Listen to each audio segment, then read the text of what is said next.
Estamos no cenáculo aqui em Jerusalém, onde aconteceu o Pentecoste. Atos capítulo 2 vai nos falar a respeito da descida do Espírito Santo.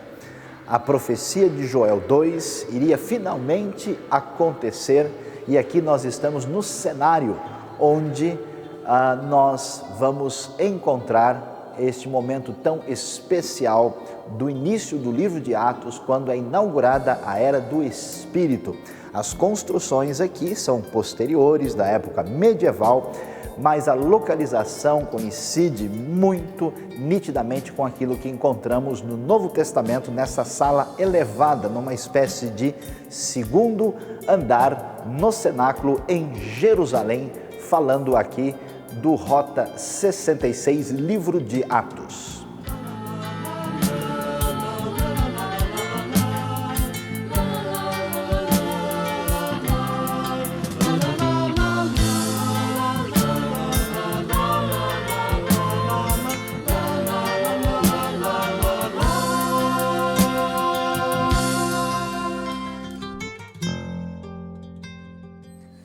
O que mais me impressiona na descida do Espírito Santo, que a igreja até esse momento não tinha tido nenhuma manifestação de poder. Eram pessoas orando, pessoas esperando, como Jesus tinha mandado. E nesse sentido se compara com o caso de Jesus. Antes de ele ser batizado, ele não fez nenhum milagre. Mas após aquela ocasião, Jesus não somente começou a pregar, mas realmente cumprir sua missão. A igreja, portanto, deve esperar em Jerusalém e foi nesse local aqui que esperou. A descida do Espírito Santo foi com poder. Qual é a diferença entre Jesus e o Espírito? Jesus Cristo acaba de dizer para os discípulos, lá em Galileia, que ele recebeu toda a autoridade. Mas agora a igreja que vai receber poder. A autoridade de Jesus Cristo e o poder do Espírito Santo, e o dunamis, que vai manifestar-se de várias formas, não somente milagres, não somente na pregação do Evangelho convincente, com milhares de pessoas se convertendo no dia de Pentecostes. Portanto, a importância desse evento não pode ser exagerado.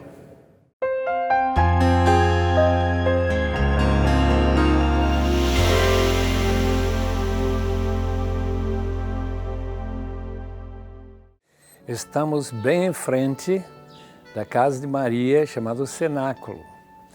E o interessante na descida do Espírito Santo, pelo menos me parece, é a manifestação audível e visível. Línguas de fogo. Lembra-se que João Batista tinha falado que Jesus batizaria com fogo? Não creio que isso tenha alguma coisa a ver com Pentecoste. Mas as línguas certamente é uma reversão do acontecimento de Babel, em que o mundo se divide pelas línguas. Agora são pessoas unidas, vêm de regiões tais como a Pérsia, o oeste do Mar Cáspio. O que nós encontramos, portanto, aqui é pessoas que vêm de todas aquelas províncias da Ásia Menor, Panfilha, Frígia e a coisa que mais interessa também, que vem do norte da África, do Egito, da Líbia, como também de Roma. Em outras palavras, a descida do Espírito Santo para todos nós e a promessa que o Espírito Santo seria derramado sobre todo o povo, tanto jovens como anciãos, realmente foi um acontecimento de grande importância.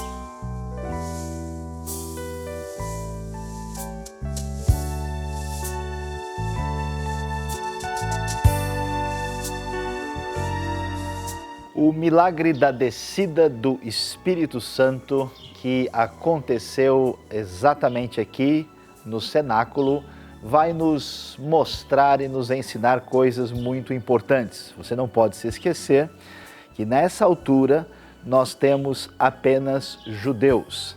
Esses judeus, como nós já ouvimos, que vêm de lugares diferentes, de repente se reúnem. Para quê? para a festa do Pentecoste, que possivelmente aqui aconteceu no mês de maio. Eles estão reunidos para essa comemoração especial e, de repente, a intervenção do Espírito de Deus acontece e eles passam a falar em outras línguas. Os estudiosos discutem como é que isso aconteceu. Será que principalmente eles falaram ou será que houve um milagre na interpretação ou na audição? A verdade é que eles falaram línguas que foram compreendidas, essas línguas que representavam as línguas específicas da região de onde vinham esses judeus para a festa em Jerusalém. Nós vemos a promessa do Espírito, que depois vai ser explicada mais adiante no sermão de Pedro, quando ele vai citar Joel capítulo 2, versículos de 28 a 32. E o que me chama a atenção de maneira tão especial é que esse poder do Espírito que já foi mencionado, esse poder que vai capacitar a igreja a realizar a sua obra, a sua missão, de tal maneira atinge esses discípulos que eles são tomados de uma alegria indizível. Sim, alegria é uma das palavras importantes para Lucas e aparece diversas vezes no livro de Atos, até como uma espécie de marca de que a igreja é vencedora, ela está sempre cheia de alegria, cheia do Espírito Santo. Essa alegria é tão grande, é tão forte, é tão expressiva que os demais que observaram esta ação poderosa do Espírito ficaram impressionados e disseram: olha, é muito possível que esses homens já beberam vinho. Ninguém pode estar tão feliz, tão alegre, tão exuberantemente assim, contentes e felizes se não tiver alguma espécie de ajuda do vinho. E então eles ficam sabendo: olha, não é possível. Ainda são 9 horas da manhã, o que está acontecendo é obra divina, é a obra do Espírito Santo que vai levar a igreja triunfantemente pelo livro de Atos, que você vai acompanhar aqui no nosso estudo do livro de Atos dos Apóstolos no Rota 66.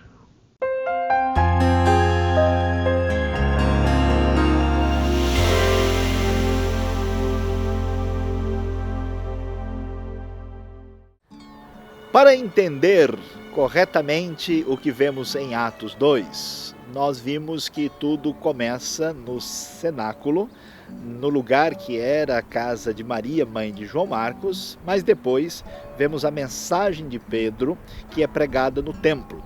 Você pode observar aqui uma vista a partir do Monte das Oliveiras, da cidade de Jerusalém.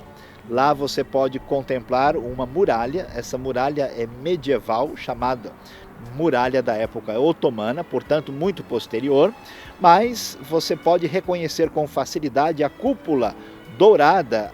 Este lugar é bastante reconhecido como o lugar da construção do primeiro templo, onde Salomão teria feito o primeiro templo. Esse templo tem uma história longa e demorada, mas é importante destacar que ele foi reconstruído quando os judeus voltaram do cativeiro da Babilônia, por volta do ano 516 a.C., mas somente nos tempos já próximos ao Novo Testamento é que Herodes o Grande faz a reconstrução e a ampliação desse templo. Por isso, essa área se tornou muito maior, chegando até mesmo aqui do lado direito meu, onde está aquela ponta onde hoje está ali a mesquita de Al-Aqsa.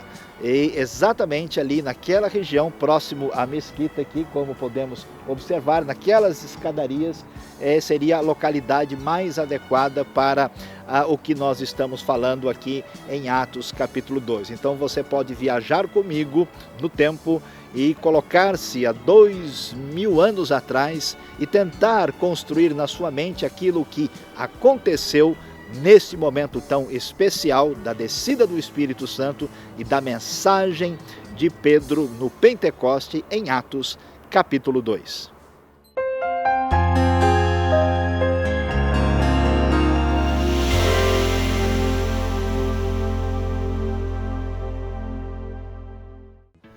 Com certeza, eu e você gostaria muito de ter estado naquele dia na área do templo que está atrás de mim e ouvir essa mensagem que Pedro levantou sua voz para proclamar. Junto com os 11, ele falou, primeiramente citando Joel 2, cumprimento da grande promessa de Jeremias e outros profetas, Ezequiel, que a nova aliança está agora em vigor. A descida do Espírito Santo já tinha sido prometido. E com essa descida ele cita esse texto em que ele fala dos jovens que estarão vendo visões, os velhos que também teriam sonhos, e sobre os meus servos e as minhas servas derramarei do meu espírito. Essa promessa realmente estava se cumprindo.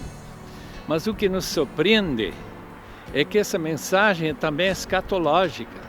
Fala do futuro, quando outras promessas hão de se cumprir, que ainda não se cumpriram. Quando pessoas nos túmulos vão se levantar, se eles forem crentes no Senhor Jesus, se eles tiveram esse Espírito agora nas suas vidas e se forem realmente os filhos de Deus. Esse texto fala que levaram o Senhor Jesus a ser morto numa cruz tão cruel. E ainda que foi determinado completamente por Deus, soberanamente decidindo que seu filho fosse morto nessa cruz cruel, nós podemos saber que isso não aconteceu por acaso, não foi uma vitória pelo diabo, mas foi justamente Deus que determinou esse grande evento. Porque através desse evento, os grandes promessas da palavra de Deus se cumpriram. E é isso que nós vemos aqui claramente quando ele diz, em que levantaria seu amado do túmulo e ele ficaria vivo novamente, ressurreto. Isso que realmente deu início a esse tremendo impulso do livro de Atos. É a ressurreição de nosso Senhor Jesus Cristo. E que essa ressurreição, segundo 1 Coríntios 15, será também primícias da nossa ressurreição. E nós também seremos levantados dentre os mortos, aqueles que creem no Senhor Jesus. Não permitirás que o teu santo sofrerá decomposição. Tu me fizeste conhecer os caminhos da vida, assim citando o Salmo, e me encherás de alegria na tua presença. Irmãos, posso dizer-lhe uma coisa com franqueza, que Davi não foi levantado entre os mortos. Ele ainda está no túmulo, não muito longe desse local. Mas que o filho de Davi, isso é, o descendente de Davi, realmente foi levantado. E esse novo corpo, esse corpo da ressurreição, corpo espiritual na palavra de Paulo, é um corpo que será glorioso, que nunca mais morrerá. E foi nesse corpo que Jesus se encontrou com seus discípulos durante esses 40 dias, antes de ele ascender nesse lugar logo atrás de nós, lá na minha frente, no ponto de aqui, no Monte das Oliveiras. É impressionante. Estamos em locais tão impressionantes em termos de aquilo que aconteceu no passado, aquilo que vai acontecer no futuro para todos nós que cremos no Senhor Jesus. Essa mensagem culmina com uma declaração do apóstolo Pedro que aquele Jesus que foi tão vergonhosamente morto naquela cruz, na sua ascensão, subiu à destra do Pai e cumpriu-se Salmo 110, primeiro versículo, que ele ficou assentado e declarado como Senhor e como Cristo, Messias, e portanto Salvador de todos aqueles que nele creem. É uma mensagem que vale a pena estudar, analisar e aplicar à sua própria vida. Eu dou muitas graças a Deus que Pedro teve coragem de se levantar diante daquela multidão, naquele trecho lá embaixo, lá na área do templo, e que Deus lhe deu essa palavra de cumprimento das promessas do Antigo Testamento.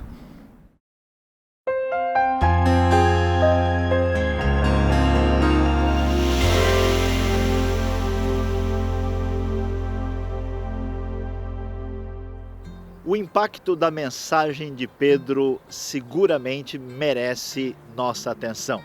Você pôde observar a importância do cumprimento daquilo que foi falado no Antigo Testamento, da centralidade da ressurreição de Jesus apresentada na mensagem de Pedro, mas há alguns elementos aqui que precisam ser considerados para o nosso enriquecimento na compreensão de Atos capítulo 2.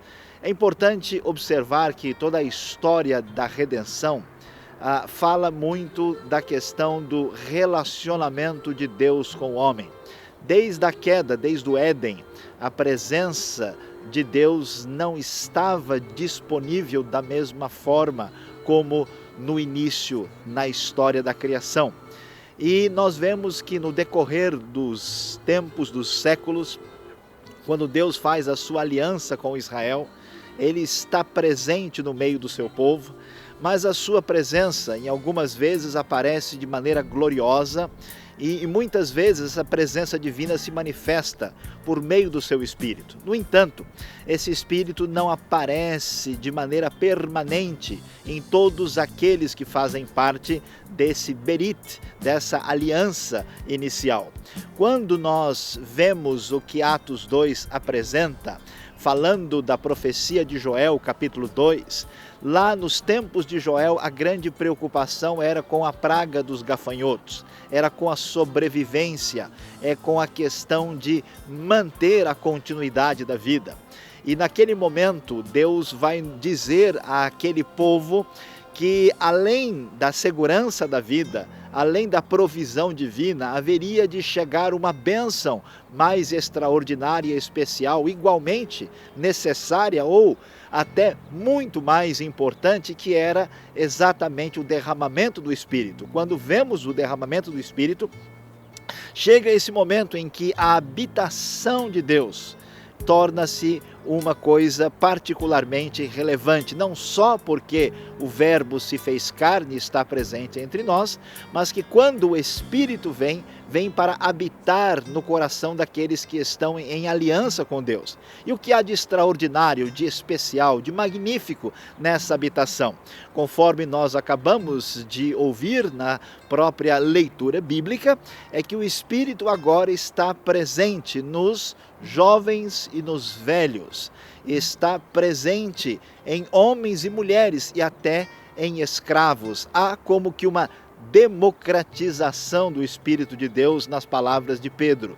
Todas as pessoas têm acesso a Deus. O Espírito vem viver em todos e isso é magnífico, extraordinário, maravilhoso com o evento de Cristo Jesus aqui no Novo Testamento. Essa beleza da ação do Espírito que aparece aqui nessa mensagem que chama ao arrependimento para que os corações sejam abertos para a habitação desse Espírito, vai terminar aqui no capítulo 2, com os versos 42 até o final, mostrando o impacto desse Espírito. Vamos ver o que aconteceu. Como foi mencionado, a ação do Espírito e do Pentecoste está em oposição direta à história da Torre de Babel. Na Torre de Babel, toda a unidade se esfacelou e virou uma diversidade, uma desunião por causa da maldade humana. Agora as coisas vão mudar aqui. Aqui toda a diversidade é anulada por causa do Espírito e há uma comunhão, as diferenças desaparecem para que se concentre aí a ideia da unidade do povo de Deus. Essa unidade extraordinária do Espírito vai aparecer com força quando nós lemos o final do capítulo 2 e vemos que a união era tanta, a espontaneidade da ação do Espírito era tão poderosa que os primeiros cristãos chegaram a vender suas propriedades, a se desinteressar espontaneamente pela sua individualidade, por a sua peculiaridade particular, e todos chegaram a ter tudo em comum, ressaltando o poder do Espírito que tira as nossas diferenças e estabelece a nossa unidade por meio do Espírito de Deus, para a honra e glória do Senhor Jesus.